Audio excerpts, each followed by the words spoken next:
These stories so far are mild compared to my dick, balls, and gang rape and beheading stories. Yes, and I've got all that written down. So this is all that written down to address. So like you mentioned it and we moved past it real quickly, but I was curious. So you said, and it was on one of your videos, what do you do if some powerful guy, the Hitler, portrait guy, green lights you to get your shit pushed in and beat the fuck up? If that gets greenlit, is there any way to go to that guy and be like, hey, I'm so sorry, let me give you some Snickers? Or is it like, no, once that's okayed, you're fucked. He can't go back on it or he'll look weak or complacent. Like, how's that pan out? Prison rape is so common, there's a rape class now that you have to attend under PREA, Prison Rape Elimination Act. Yep. It's mandatory. A rape class. Did you learn anything? Are you better at raping now than before? Prisoners are joking on the way to the rape class. I went to the rape class myself. So you watch a video, and there's some guys in the day room, some predators. The young prisoners coming in are hungry. If they take food, they're in debt. And once they got you in debt, they got you. They say, look, you got to pay this debt or else we're going to kill you. Well, I got no money. Well, you're going to go in that cell over there, do whatever he says, and that will pay your debt off. And if you are weak-minded enough to do that, there's no turning back. That's called getting turned out, becoming a prison punk. They rent you out as a prison prostitute, and you're ruined. At the lowest level in the prison is punks, snitches, and chomos. So the conclusion of the rape class was to stop rape, you have to report it. If you report anything, you're a snitch. So after we went to the rape class, a young mentally ill prisoner was gang raped, and nobody reported a single thing. Oh no! Yeah. Like he gets raped in the rape class after the class, right after, yeah. Oh, so that was just like an FU to the guards. Now the story of Zena, who was a transgender prisoner, 6.5 foot charismatic transgender prisoner. She seemed happy living with her boyfriend when I met her in prison. He was protecting her, but decades before, when she first came in, she was big, weightlifting, clicked up with the Aryan Brotherhood gang as a debt collector. It's blood in, blood out. These gangs use people up and they brutalize them. So I asked Zena what happened. She said the first time was a gang rape. They beat me until I was unconscious, raped me while I was unconscious, and shoved things inside my body. I said, well, what did they shove inside your body? A broomstick. I said, well, how did you know they were raping you if you were unconscious? She said, when I went to the toilet afterwards, I could tell by what came out. I said, well, what did you do after being raped? I sat in my cell waiting for the scars to go. I got moved to another yard, but the same thing happened. They beat me up, raped me, used me as a sex toy, a prostitute, a punk. There's no recourse, no one to talk to. You can't go to the guards. They'll throw you in a dungeon for months or years and say it's for your own protection. You can do absolutely nothing other than kill the perpetrators. The victim is labeled a rat, a punk, and considered less than human. I said, did you think about killing the people who did this? Yes, I did. I also thought about killing myself, and I still do sometimes. And then Zena started crying. She couldn't answer any more questions. But she came back because we were writing a blog to raise awareness of prison rape. And when she came back, I said, does this mostly happen to youngsters? Yes, it does.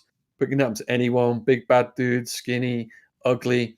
People who aren't street smart, who don't understand the mentality of ghetto life, they get picked on the most. I said, well, how did you stop it? I took the abuse for as long as I could and I started fighting. I won most of the fights. When I stood up and told them I didn't care about living or dying, it stopped.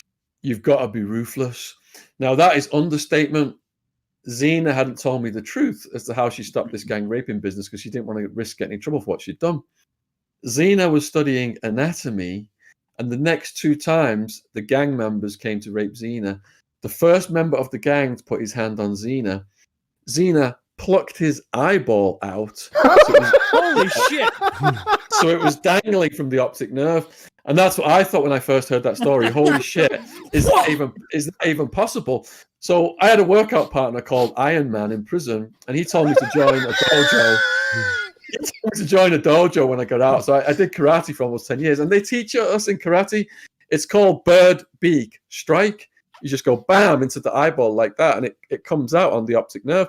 Now, Xena did that twice, 2 separate occasions. That's what I'm laughing at, by the way.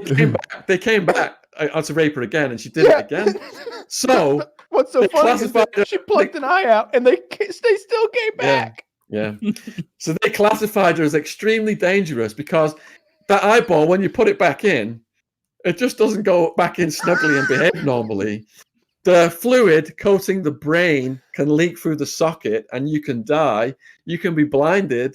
It can really mess your visual apparatus up. I'm confused. So Xena was a woman, and men were raping her. Why were they together? I missed something. She's okay. So Xena was a trans prisoner, 6.5 foot. Oh. When she first came in, decades before she'd met me, she was big and weightlifting, and she was a debt collector for the Aryan Brotherhood. Now, when I met her, she was tall, skinny. She was making melting plastic and making sex toys. She had her own beaded G-string. And she's cool.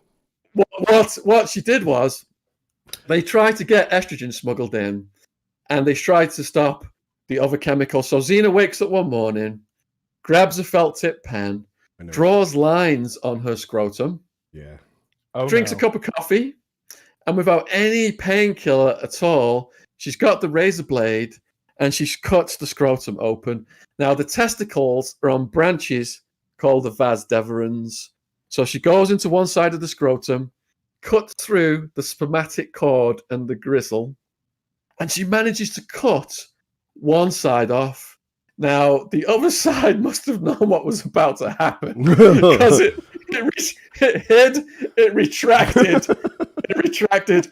So now she's got her hand in her scrotum, up in her gut, searching for this other testicle. This is horrible. I love this. This red hot pain is hitting her now from cutting the first one off. Where she's got it tied off to stop the blood comes undone, and the blood starts spraying across the cell. She's now bleeding to death and losing consciousness, but she believes she's got to get this other one off. It's a one-shot deal. She said she could feel squishy things like organs while she's scrambling around to find this thing. But in the end, she didn't find it. And the prison was informed. Somebody saw this, and they managed to get a helicopter to the prison just in time to get her to hospital to save her life. Now, Xena was put on suicide watch for a year. And when she got off suicide watch, she cut the other testicle off. Jesus Christ. So just when that testicle thought it was safe to slink back down into the stack, slice! This is the most hardcore individual I've ever heard of. It's so comical to me that she plucked out a rapist's eyeball with her bare hand. And then the next week or month or whatever, some time period passed, and that same group of rapists got together and said, you know what we should do? We should go rape the eyeball plucking chick. We should go rape. Wait. Why are they calling her the eyeball? Well, they point at Dan, and he's got a fucking eye patch on. He's like, I don't know, guys. That seems like a good idea. I'm not going in first. I'll say that for damn Only sure. once. Shame on you. The second guy is like, oh, God, I deserve this. I knew what was coming. I saw her sharpening her nails. I saw her practice on round body parts with her own nuts. Let me tell you what happened next then. So, all right. So, rape attempt 1, eyeball comes out.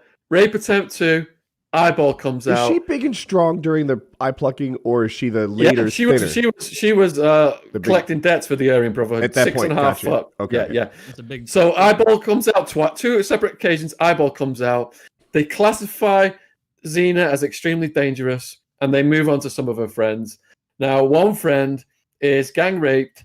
They shove a light bulb in his backside, and they make bets on who can smash it first. And that prisoner committed suicide afterwards. Another one is gang raped. They get a shovel from the work crew. They hold him down, cut his head off. And when his head is finally off, they put it on display in a part of the prison to show the gangs that they're the most violent and ruthless out of all the gangs. And which gang did that one? Aryan Brotherhood. Okay. Jesus. Right? That is really intense. That escalate like the first 2 examples were just horrific. But then it escalated so far when we got to a beheading that it's just like, where do you go from here?